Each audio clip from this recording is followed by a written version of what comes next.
E para nossa aulinha de história, vocês vão separar aí esta folhinha, que é uma revisão de história, ó, com essa bonequinha. Vocês vão separar também o caderno de história e vão separar o livrinho de vocês também aberto lá em história na página 260. Hoje no livrinho nós vamos estudar 260 e 261. Lembrando aqueles aluninhos que não têm o costume de assistir o vídeo até o final, assistam até o final para recolher todas as informações que a tia for passar, tá bom? Então anotem aí a data na folhinha de vocês, dia 6 de julho de 2020, ok? Lá na linha bonitinho, tá? E no livrinho também, tá? Já deixa lá anotadinho, dá um pause aí, anota lá e depois volta o vídeo. Volta não, né? Retoma aí da parte que vocês pararam. Bem, em história hoje nós vamos estudar uma data muito importante para a história do Brasil. Essa data aqui, ó, dia 13 de maio de 1888, que a tia deixou em destaque para vocês verem há quanto tempo já ocorreu, né? Isso aí. Olha quantos anos se passaram. 1888, olha quantos anos se passaram. Então, lá em 1888, no dia 13 de maio, ocorreu um fato histórico no Brasil. Foi a libertação dos escravos. Vocês sabem o que são escravos? Escravos eram pessoas que trabalhavam obrigadas para os portugueses, que foi quem chegou aqui no Brasil, né, e colonizou o Brasil. Os portugueses iam em outro país e buscavam os escravos forçados, eles vinham obrigados. E vinham obrigados para trabalhar para os portugueses. E eles trabalhavam e não ganhavam nadinha por isso, tá? Ainda viviam acorrentados, tá? Prisioneiros, né? Em senzalas, que eram os lugares onde os escravos viviam. E essas senzalas eram sujas, não tinham nenhum cuidado com eles, né? E eles apanhavam ainda se não fizessem o que os portugueses queriam, que eram os senhores dele, né? Se não fizesse aquilo que eles queriam, eles apanhavam, eram chicoteados. É mole?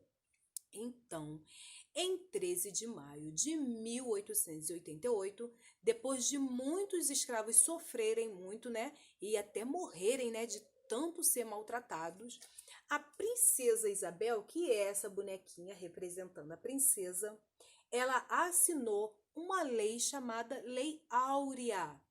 A Lei Áurea libertava a partir daquele momento todos os escravos, tá bom? E essa Lei Áurea, antigamente os documentos eram escritos com a pena. Essa peninha aqui, tá? Essa peninha aqui da princesa Isabel, ela se perdeu. É mole? Ela perdeu a peninha dela que ela ia assinar a Lei Áurea. Então, o que vocês vão fazer? Vocês vão achar, percorrendo o labirinto no caminho correto, vão achar a peninha da princesa Isabel, tá bom? Achem aí o caminho correto, tá? Traçando aí com um lápis ou pintando o caminho, tá? Com um lápis de cor para ficar bem bonito também, né? Achem a peninha para a princesa Isabel assinar a Lei Áurea e libertar, assim, todos os escravos.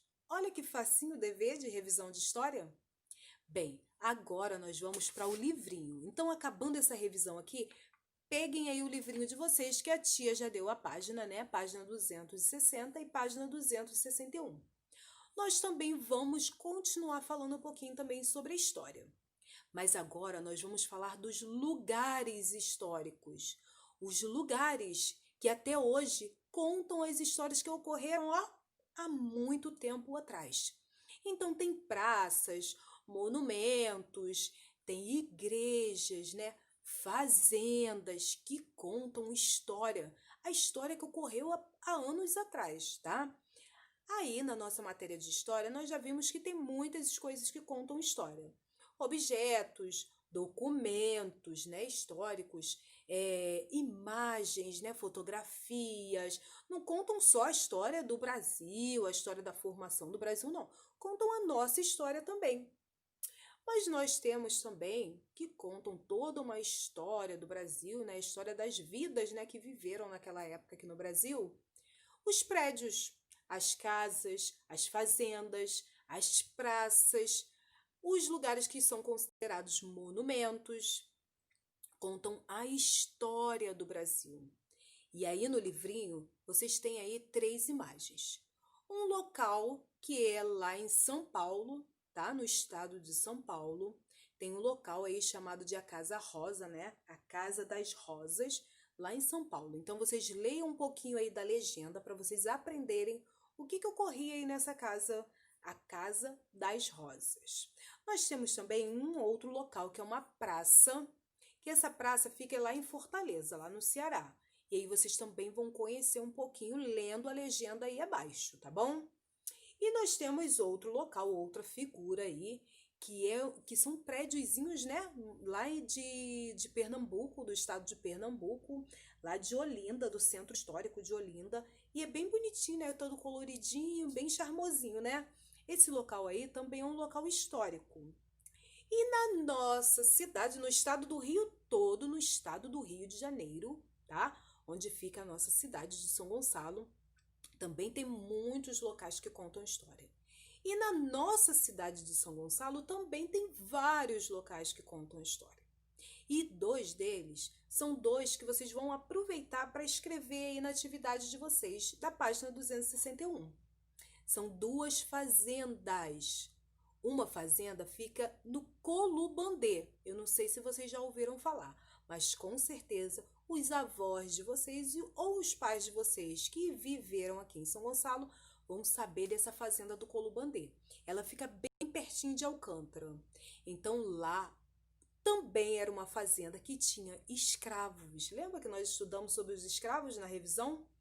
Nessa fazenda que surgiu por volta do século 17, 1600 e pouco, surgiu aí essa fazenda, né?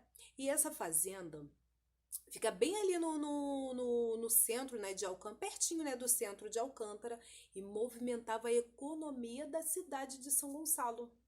Era uma fazenda, né, com senhores, que eram os donos das fazendas.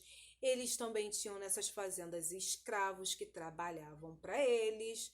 Mas a fazenda foi. A outra fazenda é uma fazenda que fica no bairro de Monjolos, também em São Gonçalo. Essa fazenda é a Fazenda do Engenho Novo, é o nome da fazenda. E essa fazenda também movimentou muito a economia de São Gonçalo, porque lá eles plantavam cana-de-açúcar e fabricavam com a cana-de-açúcar o açúcar. E ajudava muito a movimentar a economia de São Gonçalo, tá? Nessa fazenda também, além do açúcar que era produzido, eles também produziam cachaça. Então, olha só, a gente conhecendo um pouquinho da história de São Gonçalo. Então, são 2 fazendas que vocês vão utilizar na atividade da página 261. Mas antes, no número 1, vocês terão que achar aí no caça-palavras 3 palavrinhas que são considerados lugares históricos, que são praças, monumentos e rua, tá? A rua também é considerado um local histórico. Não tem aquelas ruas feitas de pedras, de paralelepípedo?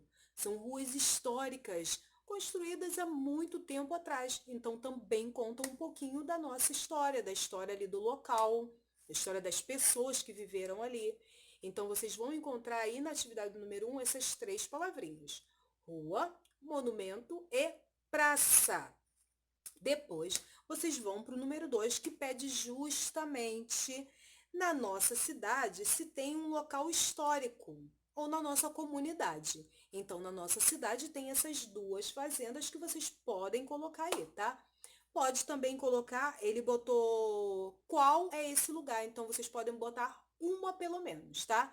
Ou a fazenda do Engenho Novo, que fica em Monjolos, ou a fazenda do Colubandê, ok? Deem uma pesquisada aí na internet com o responsável, tá? Procurem mais algumas informações e coloquem aí, ok? Na parte do número 3, vocês têm que colocar e qual história da comunidade é representada por esse lugar? Qual é a parte da história dessa comunidade? Bom, esse lugar, ele movimentava a economia do Brasil. Então, vocês podem colocar aí nessa parte aí do número 3, tá bom? E no número 4, no caderno de vocês, vocês terão que desenhar essa fazenda. Quem colocar a fazenda, tá? Se vocês encontrarem um outro local que conta a história de São Gonçalo, pode colocar. Tem igrejas, tem praças. Então, dê uma pesquisada aí com a mamãe, ou com o papai, ou com o responsável que estiver aí com vocês, tá? Encontrem um local em São Gonçalo, além dessas duas fazendas que a tia falou, vocês podem encontrar outro lugar que conta a história de São Gonçalo e colocar aí na tarefinha de vocês. Não esqueçam de pegar o caderninho no número 4 e desenhar esse local, tá bom? Aí vocês vão escrever lá a data de hoje, a atividade da página 261. Não esqueçam de botar dessa forma para identificar de qual página é a atividade, tá bom? Beijinhos e até amanhã. Bye, bye.